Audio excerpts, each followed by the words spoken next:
한 사람의 생애에 대해서 그 사람에 대한 정확한 정보를 듣고 싶다면 살아생전에는 들을 수 없다는 것입니다. 오히려 사후에 그에 대한 평가가 진정한 평가일 것이다.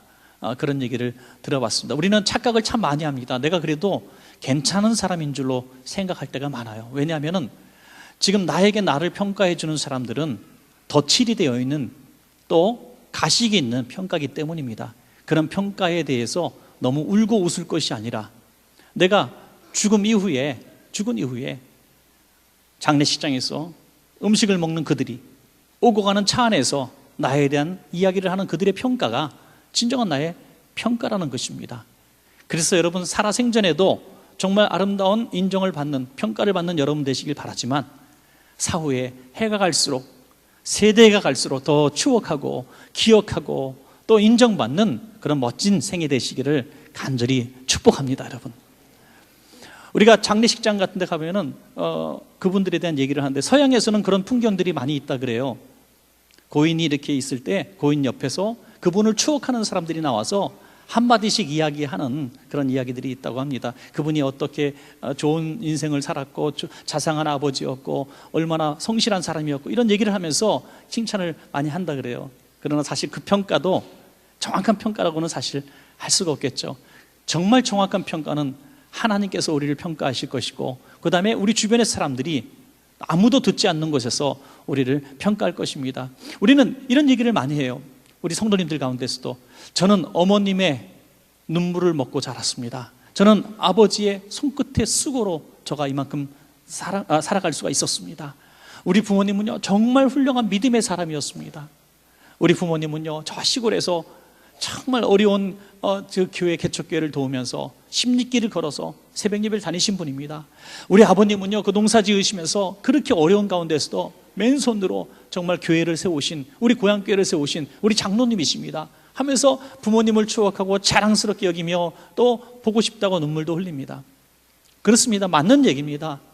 처음 믿은 우리의 세대들은 눈물을 흘리며 씨를 뿌렸습니다.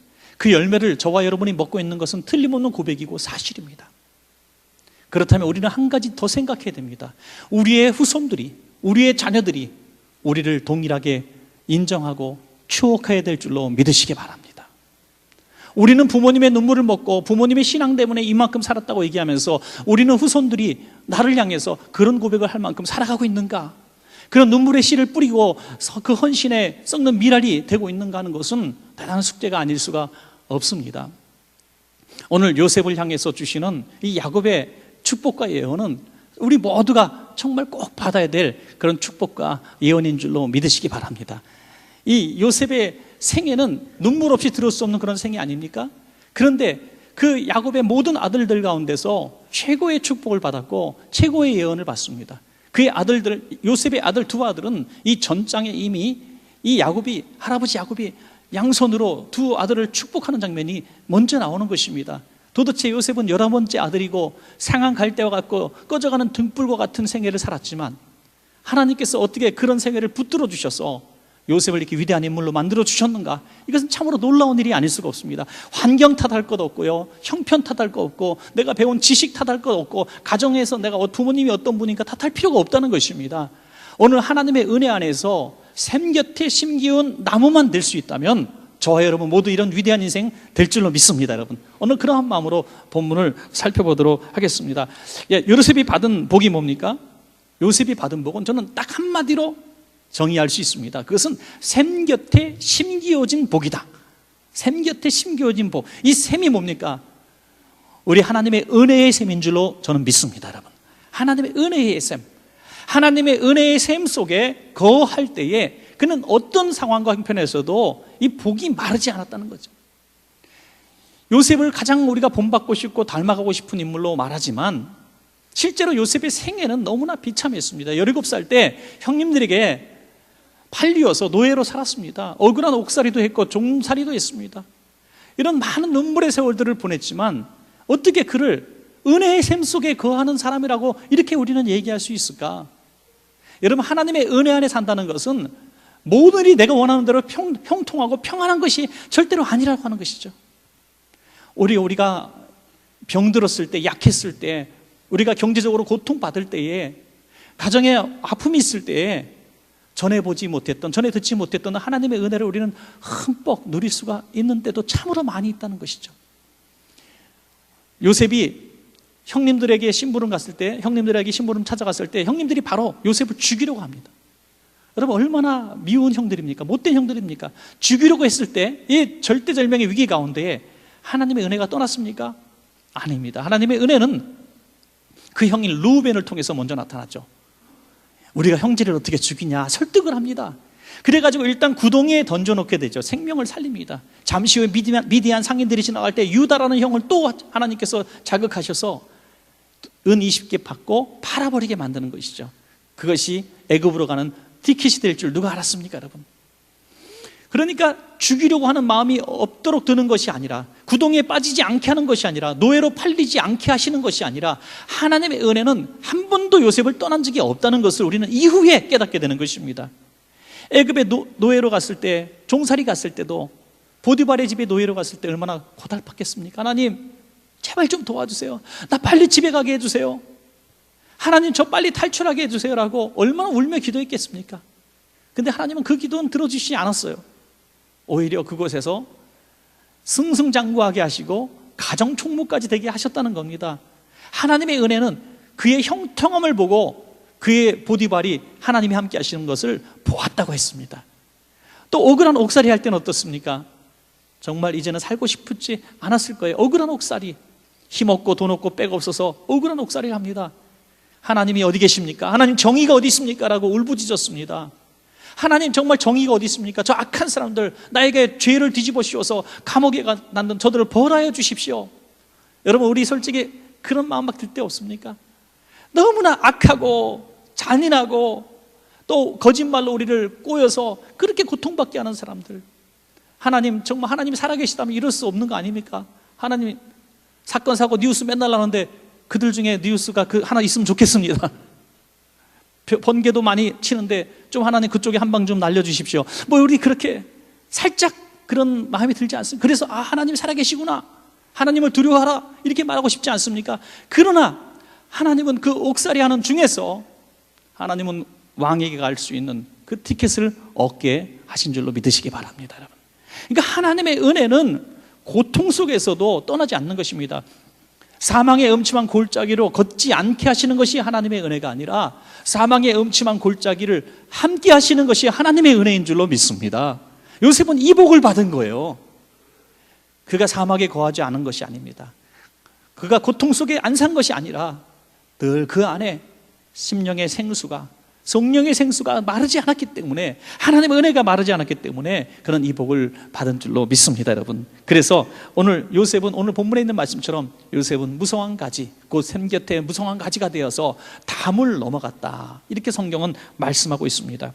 여러분, 그래서 우리가 중요한 것은 본론적으로 우리가 어떻게 하면은 요셉과 같은 생애를 살 수 있을까 하는 거죠. 이게 우리의 숙제입니다. 우리 한번 마음에 품으시기 바랍니다. 첫째는 요셉이 꾼 꿈을 우리도 꿔야 될 줄로 믿습니다. 꿈이 있어야 담을 넘죠. 꿈이 있어야 무성한 가지가 되는 것이죠. 우리가 소원이 무엇입니까? 라고 물어봤을 때 여러분들 누구누구를 지칭하는 건 아니니까 오해 없으시기 바랍니다. 내가 그런 말을 했는데 나 얘기하나 보다. 그거 아니에요. 이렇게 먼저 초를 좀 쳐놓고 얘기를 해야죠. 꿈이 뭡니까? 라고. 꿈이 뭐 있어요? 애들 건강하게 잘 먹고 건강하게 잘 살고. 그러면 그럼 됐죠, 뭐. 여러분, 참 마음이 아파요. 그게 꿈이 아닙니다. 하나님이 여러분들을 이 땅에 보내실 때에는 하나님은 여러분들 각 개인을 향한 큰 꿈이 계신 줄로 믿으시기 바랍니다. 목사님, 제 나이가 60이에요. 제 나이가 70이에요. 제 나이가 80이에요. 전에 내가 돈 있을 때 몰라도 지금 저건 돈 가진 건 아무것도 없어요. 전에 건강할 때 모르겠지만 지금 아파서 아무것도 할 수 없어요. 여러분, 하나님이 그런 분들을 향해서 모세에게 하신 말씀을 하는 거예요. 누가 입을 지었느냐? 누가 내가 눈을 만들고 귀를 만들고 입을 만들었느냐? 나 여호와가 아느냐? 하나님이 함께 하시면, 다시 꿈을 잡으면 우리는 꿈꾸는 사람이 될 수가 있습니다. 여러분, 근데 우리는 자꾸 내 현실을 바라보는 거예요. 내가 현실을 바라봐서 계산해서 이루어질 것 같은 거는 꿈이 아닙니다. 왜 꿈이라 그래요? 꿈이니까 꿈이죠. 꿈이니까 꿈이죠. 이루어질 수 없는 것을 꾸니까 꿈인 것이죠. 그러나 성령님이 주시는 꿈, 하나님이 주시는 꿈들은 반드시 이루어지는 것입니다. 우리가 그런 말을 너무나 흔하게 해요. 세상도 꿈 있는 사람들이 이끌어간다. 꿈 있는 사람들이 세상을 이끌어간다. 이렇게 했으면 좋겠다, 저렇게 했으면 좋겠다 라는 꿈을 가질 때 하나님의 지혜를 주신다는 거예요. 저도 그런 것 같아요. 목회를 하면서 기도하고 눈을 감으면 하나님이 막 꿈을 주세요. 눈 뜨면은 꿈이 싹 사라져버려. 똑같아요. 세상 꿈하고 똑같아요. 꿈속에서는 막 날아다니기도 하고요, 뭐 하고 싶은 거 다 하는데 꿈 깨버리면 아무것도 아닌 것처럼, 기도도 역시 기도하면 꿈을 꿀 수 있는데 기도를 멈추니까 꿈에서 사라지더라고요. 계산하게 되고 현실을 바라보게 되고 내가 할 수 있는 건가 할 수 없는 건가 너무 빨리 판단해 버리는 것이죠. 여러분, 그러나 하나님 주신 꿈을 꾸고 눈을 감아나 뜨나 하나님 주신 꿈을 간직하는 사람을 통해서 하나님은 담을 넘는 꿈을 이루어 주실 줄로 믿습니다. 여러분, 요엘서 2장 28절에 그 후에 내가 내 영을 만민에게 부어주리니 너희 자녀들이 장래일을 말할 것이며 너희 늙은이는 꿈을 꾸며 너희 젊은이는 이상을 볼 것이며, 하나님은 꿈을 주시고 이상을 주시고 환상을 주시고 예언을 베풀어 주시는 분입니다. 그래서 히브리서 기자는 그 꿈을 믿는 것이 믿음이라고 얘기합니다. 히브리서 11장 1절에 믿음은 바라는 것들의 실상이요 보이지 않는 것들의 증거니, 보이지 않는 것이 뭡니까? 꿈속에 있는 겁니다. 보이지 않는 것, 꿈속에서 볼 수 있는 그것들이 증거로 나타난다는 하는 것이죠. 잠언 29장 18절 보니까 묵시가 없으면 백성이 방자히 행하거니와 율법을 지키는 자는 복이 있느니라 그랬어요. 꿈이 없으면, 하나님 주신 예언이 없으면, 묵시가 없으면 우리는 너무나 쉽게 낙심하고 넘어져 버리고 만다는 것입니다. 여러분, 어떤 꿈을 갖고 계십니까? 지금 내 나이가 몇인데 이런 질문 하십니까? 갑자기. 여러분 한번 생각해 볼까요? 만약에 목회자인 제가 목회하면서 꿈이 없다면 우리 교회가 이렇게 앞으로 나가는 일들을 하나라도 할 수 있겠습니까? 이를테면 왜 이 지역에는 성탄절날 이 사거리에 트리가 하나 없을까? 서대문구에는 왜 다른 구처럼 트리가 없을까? 라는 꿈을 가지고 우리가 장로님들하고 같이 기도하다가 몇 년에 걸쳐서 기도하다 보니 하나님이 서대문구청에 우리 교회를 통해서 트리를 만들어 주신 것입니다. 지금은 지역교회가 연합해서 같이 또 서대문구 신우회가 열심히 하고 있죠. 여러분, 이 지역에는 그 노인들이 정말 이렇게 밥을 굶는 노인들이 아직도 있을까? 이거 어떻게 할까? 우리가 그걸 갖고 기도하고 꿈을 갖다 보니까 벌써 5년 전에 쌀떡을 만들어서 정말 한 달에 2톤의 쌀이 나가고 있잖아요, 지금도. 여러분, 우리가 그런 겁니다. 이 지역의 어린이들은 어린이날 갈 데가 없는데 어떻게 하면 좋을까? 이 지역의 어린이들로서 뭘 우리가 해볼까? 라고 노력하다가 서대문구 어린이 축제를 만들어서 5만 명의 가족을 지금 기쁘게 하고 있지 않습니까? 바로 이런 일들이에요. 어린아이들이 어떻게 꿈을 줄까? 어떻게 자연을 보호하고 나라를 미래를 걱정하고 효도하는 어린이를 만들까 하다가 효행봉사단을 만드는 겁니다. 여러분, 이것이 무슨 얘기를 하는 거냐면 하나님이 우리에게 주신 꿈들을 이루기 위해서 우리가 꿈을 꾸고 자꾸 노력하다 보면 자꾸 담장을 넘어가게 된다는 것입니다. 자꾸 우리 교회만 잘 먹고 살면 되지, 우리 교회만 안전하면 되지, 우리 교회만 빚을 빨리 갚아버리면 되지, 그런 생각을 자꾸 살아가 보면 절대로 우리는 담 넘어가지 못해요. 제가 설교를 준비하면서 자꾸 담 넘는다 표현을 자꾸 쓰니까 도둑질하라는 얘기처럼 들리는데 그게 아니라, 구호를 한번 해보려고 그랬는데 사실은 담을 넘자 하는데 이게 좀 오버하는 것 같아서. 여러분, 무슨 개념인지 아실 거예요. 담을 넘어간다는 것은 남의 집 담을 넘는다는 것이 아니라 내 집 담을 넘어가는 겁니다. 할렐루야. 내 집 담을 넘어가서 저 세상을 향해서 내가 꿈을 나눠주자는 겁니다. 우리 청년들에게 저는 그런 꿈을 막 주고 싶어요. 2부 예배 끝났을 때도 우리 청년들 같이 얘기 잠깐 하다가 그런 얘기예요. 야, 세상 사람 다 먹여 살리는 꿈을 꾸자. 저 아프리카 애들 한 명도 굶어 죽지 않게 하는 거 한번 꿈을 꿔보자. 허풍 같고 맹랑한 것 같지만 우리가 그런 꿈을 한번 꿔보자. 보고만 하는 꿈을 꿔보자. 여러분, 그런 꿈이라도 가져야 하나님이 그 사람을 복을 주고 그 사람을 담장 밖으로 넘어가는 요셉 같은 인물로 만들어 주시는 것입니다. 여러분, 하늘의 별을 바라봐라. 어쩌라고요? 그 별 같은 인물을 너희 후손들에게 주리라. 동서남북을 바라봐라. 어떻게 한다고요? 동서남북을 바라보니까 내가 밟는 곳을 다 내게 주리라는 것이죠. 사랑하는 여러분, 늦지 않았습니다. 우리 원천가정은 성령님이 주시는 이 샘곁에 심기운 나무처럼 다시 한번 꿈을 다시 한번 꾸시기를 주의 이름으로 축복합니다. 두 번째로는 꿈을 가졌지만 작은 일에 성실해야 될 줄로 믿습니다. 꿈을 크게 가진 사람들, 그러나 그 꿈을 단번에 이루려고 하는 사람들은 사기꾼이고 허풍쟁이입니다. 꿈만 먹고 사는 사람은 허풍쟁이에요. 절대로 이루어지지 않아요. 우리가 나 이런 큰 사람이 될 거야, 큰 인물이 될 거야, 큰 뭐 할 거야 할 때 꿈이 많다고 말하지 않아요. 허풍쟁이라고 말합니다. 그러나 그 삶을 바라볼 때 그 삶이 정말 그것을 향해서 성실하게 살아가는 것을 볼 때 야, 정말 꿈이 있는 사람이구나, 우린 그렇게 이야기를 하는 것입니다. 하나님이 속으시겠습니까?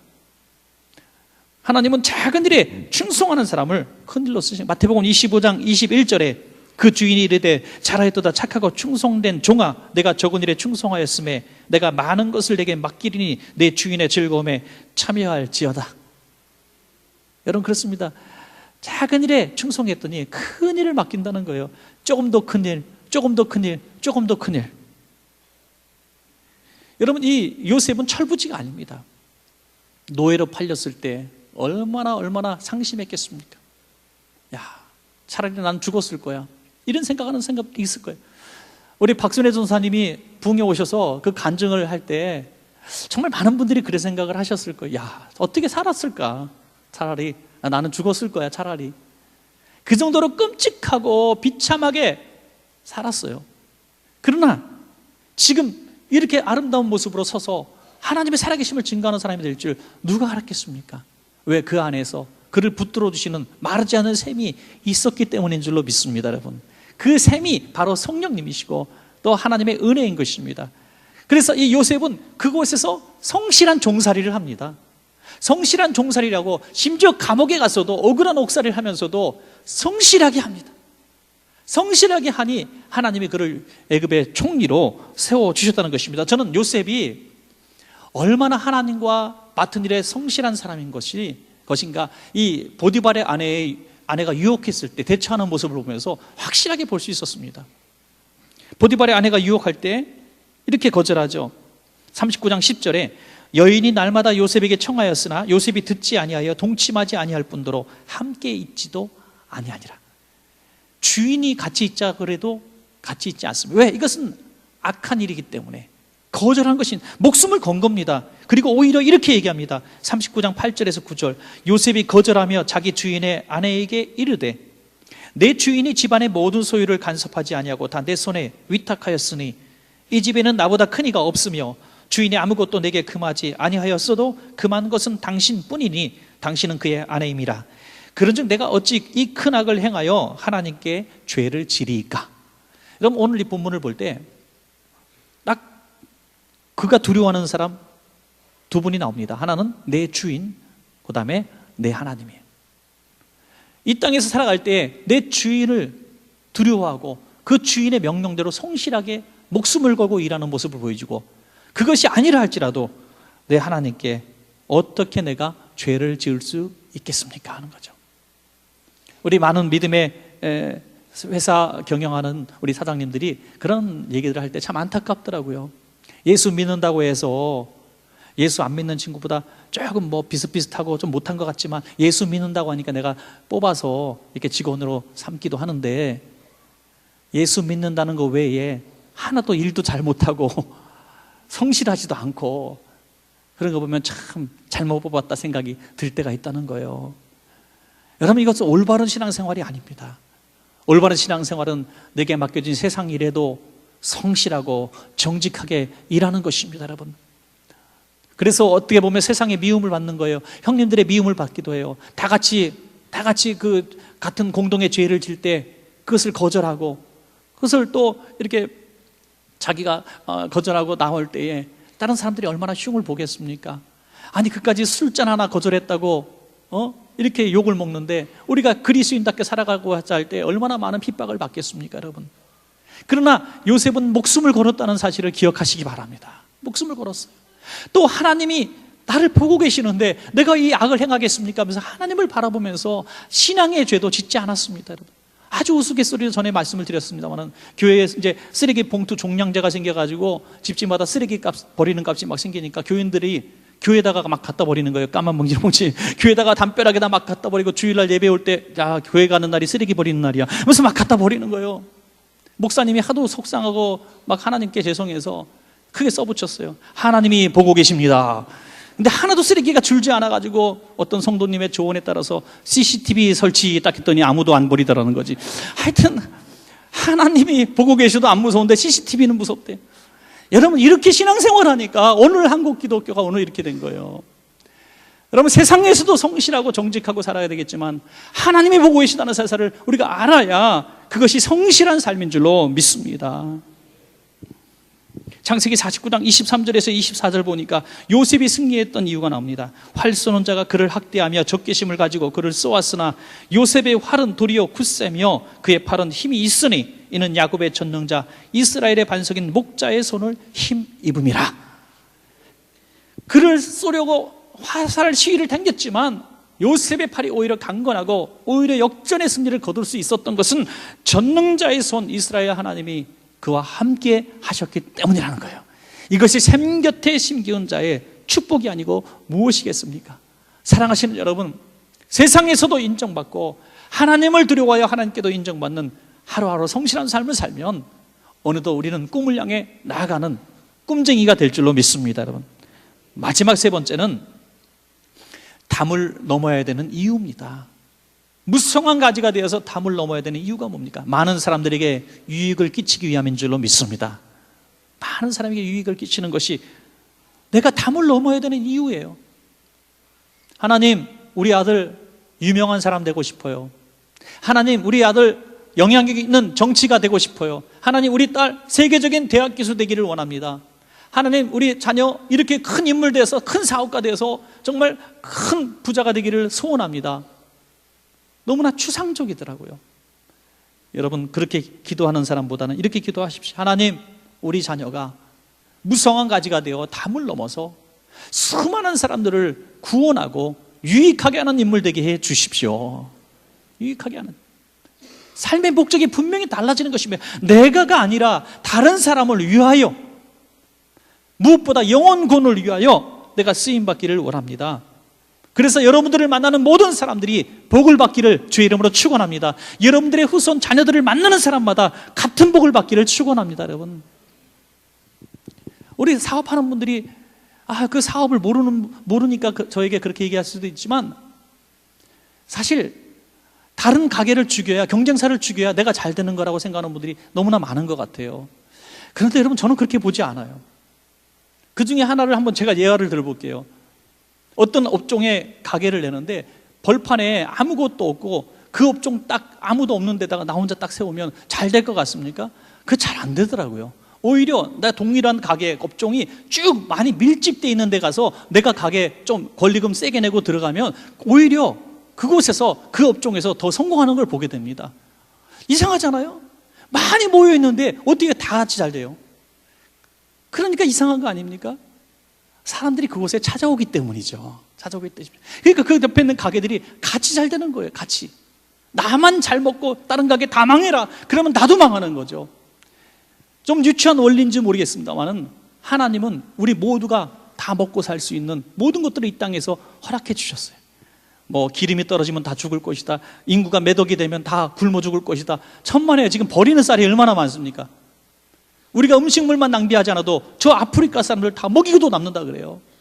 하나님은 모든 것들을 다 가능성을 주시고 허락해 주셨는데, 우리의 이기심이, 우리의 욕심이, 우리만 하는 욕심, 우리나라만, 우리 도시만, 우리 기업만 하는 욕심이 바로 이렇게 고통을 주는 세상을 만들어 버린 것입니다. 여러분, 요셉을 보십시오. 그 형들이 얼마나 미웠겠어요. 형들을 만나면 형님들은 죽은 목숨이에요. 나를 팔았어요. 노예로 만들어버렸어요. 그리고 짐승의 피를 묻혀서 아버지까지 고통받게 만들었어요. 그러나 요셉은 오히려 그 기긴 때에 그 형님들을 다 먹여 살리는 영적인 가장, 실제적인 가장이 되었어요. 그리고 그의 후손들까지 먹여 살리겠다고 약속해 주셨습니다. 창세기 50장 20절에서 21절.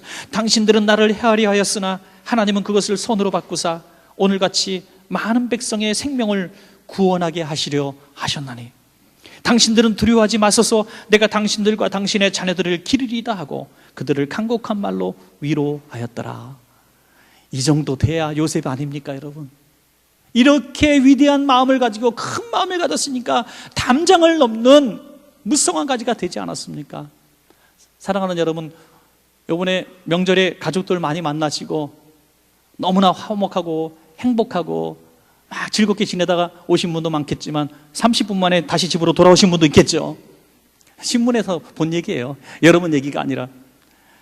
모처럼 만나면 다퉈, 모처럼 만나면 싸워, 자존심 상한다고, 무슨 차 타고 왔냐고, 네 자식은 어느 학교 갔냐고, 네 남편은 왜 이렇게 능력이 없냐고, 별의별 얘기하면서 자존심 상하게 하고 아프고 싸우게 해서 또 싸우고 나오고, 정치 얘기에다 싸우고, 종교 얘기에다 싸우고, 먹거리 얘기에다 싸우고. 여러분, 똑같은 모습으로 똑같이 싸우면 우리는 요셉같이 담장을 넘는 인물이 될 수 없습니다. 이미 지난 구종은 할 수 없지만 이번 추석 때는 싸우지 마시기를 주님의 이름으로 부탁하나이다.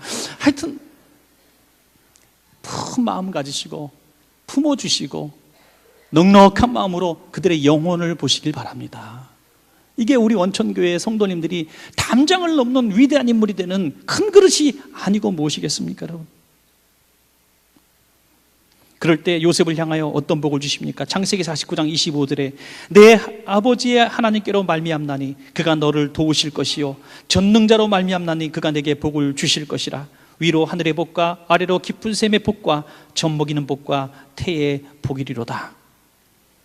한 가지 예화만 드리고 말씀을 맺겠습니다. 제가 영상을 좀 보다가 그 의과대학 교수로 계시는 이병훈 박사님의 그 장로님의 전도 간증을 좀 들었는데요. 참 은혜스러운 부분이 있어서 소개할까 합니다. 그분이 한 번은 그 해운대 호텔에서 동생이 학위 받는 날이라 축하해 주려고 같이 식사를 하는 중인데 옆자리에 초등학교 한 5학년에서 6학년 되는 승기라고 하는 아이가 이제 온 거예요. 그래서 너 이름이 뭐냐? 승기입니다. 그래서 이제 얘기를 나누다가 한번 물어보고 싶었어요. 내 꿈이 뭐냐? 초등학교 5, 6학년한테 물어봤어요. 내 꿈이 뭐냐? 그랬더니 놀라운 얘기를 합니다.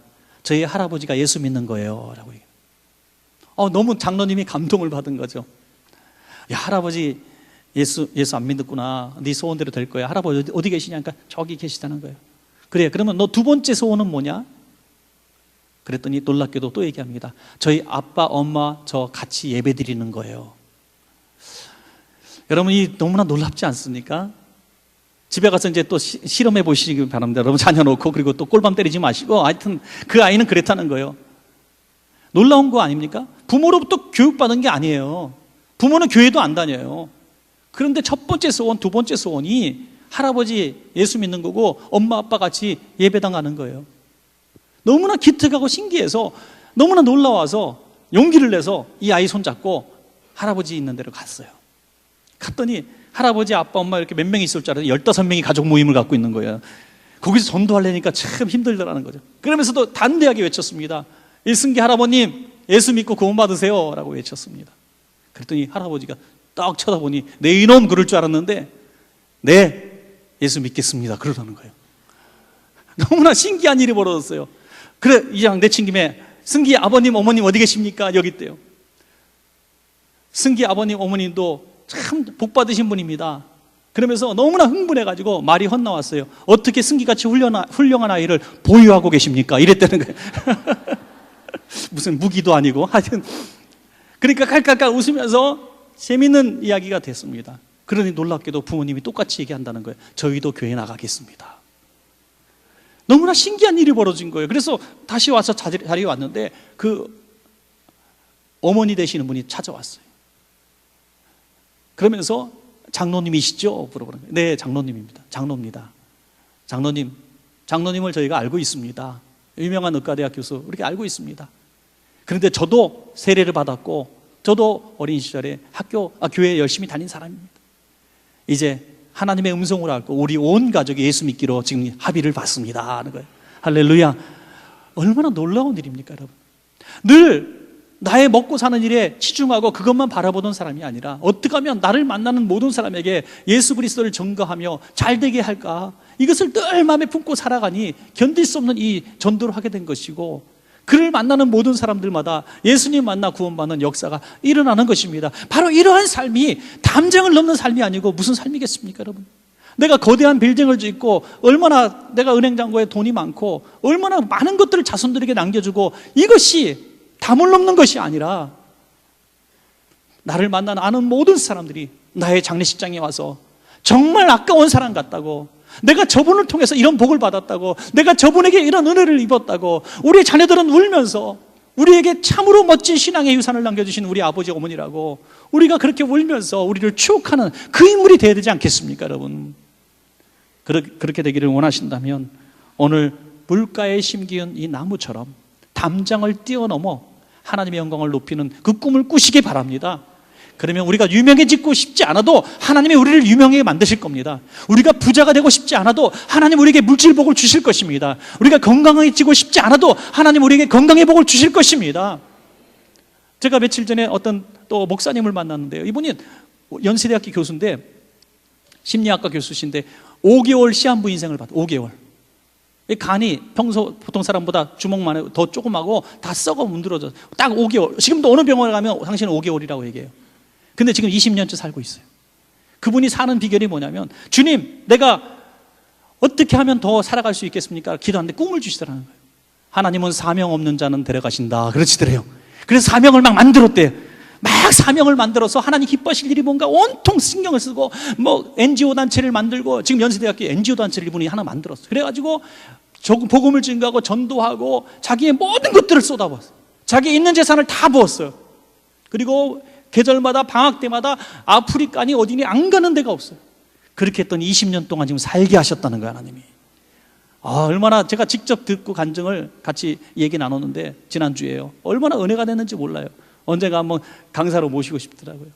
사랑하는 여러분, 사명이 있으면 하나님이 계속 쓰시는 거예요. 내가 유명해지려니까 구차해지고 자꾸 비루해지는 거죠. 하나님이 나를 유명하게 만드셔야죠. 하나님 나를 부욕해 하시고 하나님 나를 존귀하게 만드셔야죠. 여러분, 그래서 담을 넘어가서 세상을 밝고 유익하게 만드는 큰 인물 되시고 여러분의 자녀가 그렇게 되시기를 간절히 축원합니다.